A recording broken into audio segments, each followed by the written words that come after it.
Yana meni noto'g'ri tushunma. Nima? To'g'risini aytadigan bo'lsam, boshliq san haqingda juda ham ko'p gapiradi.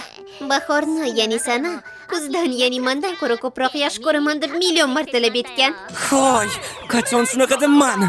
Keyin suhbatni boshlashdan avval u senga sovg'a berish kerak edi deb o'ylab qoldim.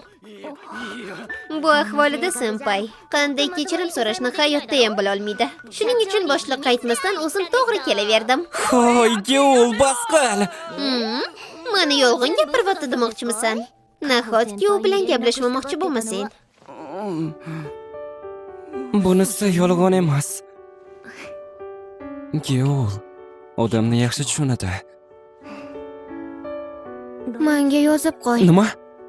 Hozirgina xabar yoz dedingmi? Unaqa demadim. Yo'q, aytding-ku, aniq eshitdim, 100%. Yo'q.